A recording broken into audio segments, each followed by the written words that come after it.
Hello bunnies, welcome back to my channel. Today I'm going to be talking about how to be more productive while still avoiding burnout. I'm going to be using my laptop because I have some notes written down for what I'm going to be talking about in this video. So if you see me looking down, that's what I'm looking at. I recently got a comment on my TikTok that was asking me how I stay so productive while still avoiding burnout, which I think is something that a lot of people struggle with, and so I thought I might just give some of my tips and tricks on how I avoid burnouts with you guys.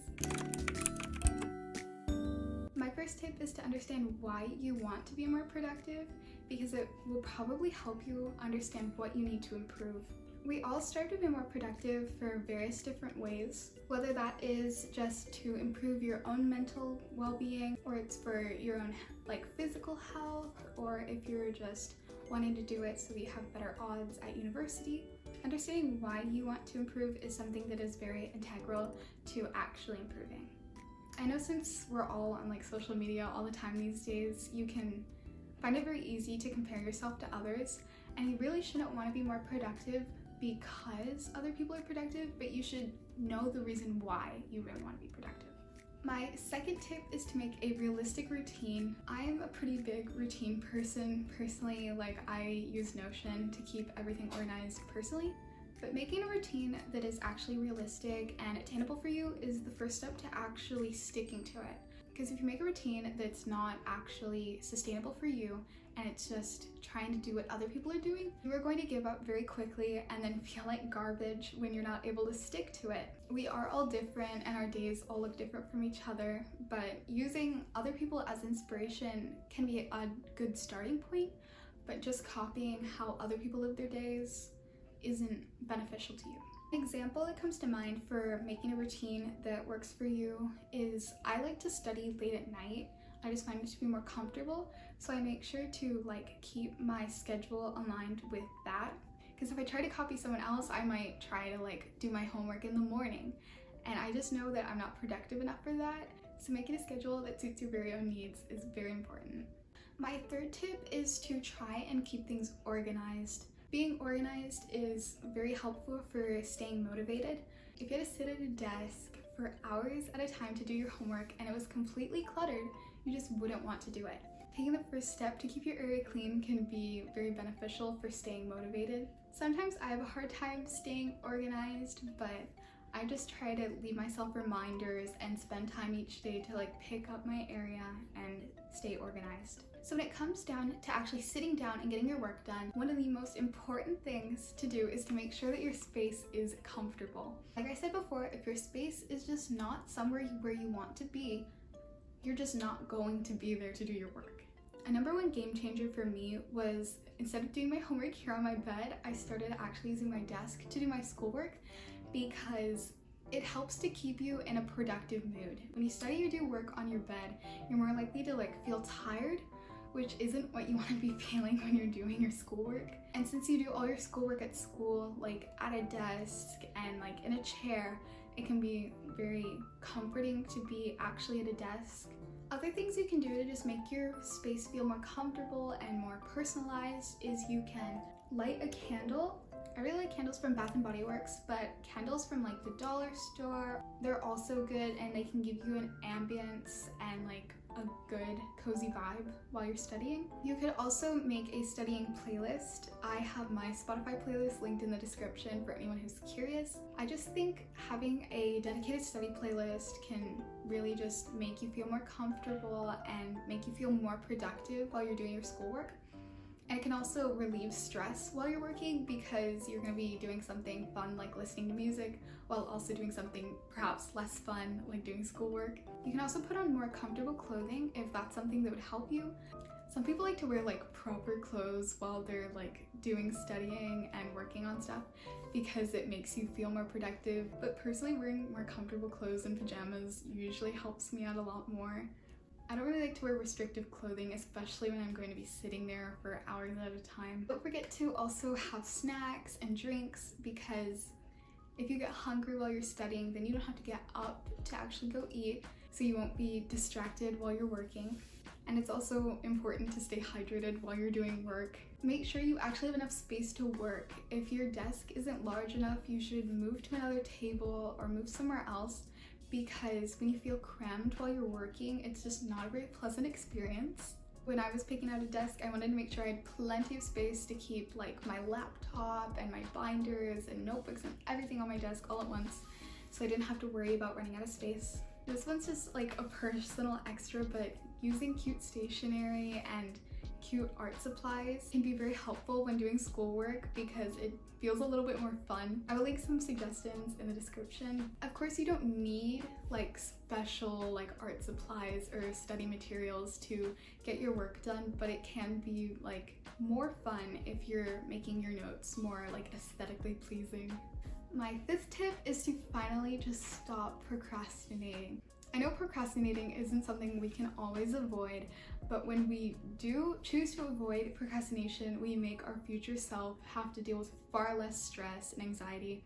So if you just make sure that you plan out how you're going to do things and you actually get them done, you don't have to worry about the future stress of falling behind and then having more work being piled on top of you. Most of the times, the key to avoiding procrastination is to actually just find more motivation from within yourself. One of the key things that motivates me is my goal to go to a good university in the future. So whenever I don't feel like doing work that I know that I absolutely need to do, I just tell myself how much I would regret not doing that particular assignment or thing on my to-do list in a few years. Because if you ever look back at something that you did a few years ago and just did not try hard enough on, you always regret it. You always think that it just would have been easier to just try a little bit harder. So it's a pretty big motivator for me.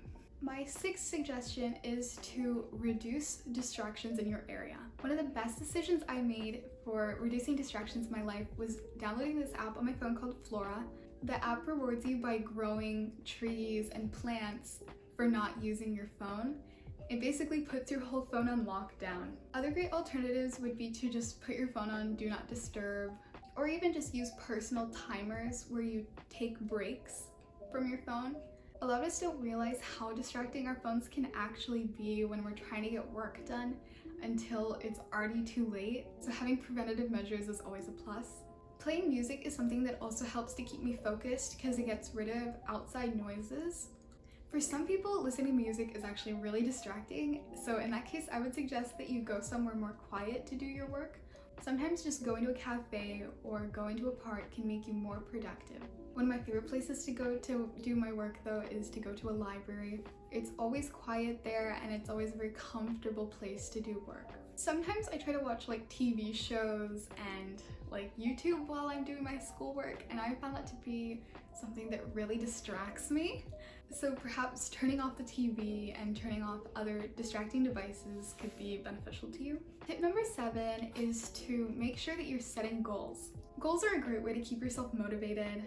I know I'm a person who really likes to try to achieve different things, and having goals is a great way to even see the progress that you're making. If you're not really sure what kind of goals you want to set, it can be very beneficial to make like a mood board or something on Pinterest so you can see sort of the way that you want to live your life, and you can set goals that surround those things. It is important to make sure that your goals are specific, realistic, and measurable, because if you make your goals too vague or just not in a way that you can really see when you've achieved it, they're not really going to benefit you. Instead of trying to tackle really large goals, try to break them down into smaller, more easy to obtain goals. For example, if you wanted to set the goal to get an A in your math class, it's not very specific and it's not very measurable. A better thing to do would be to set a specific time frame that you wanted to obtain your goal.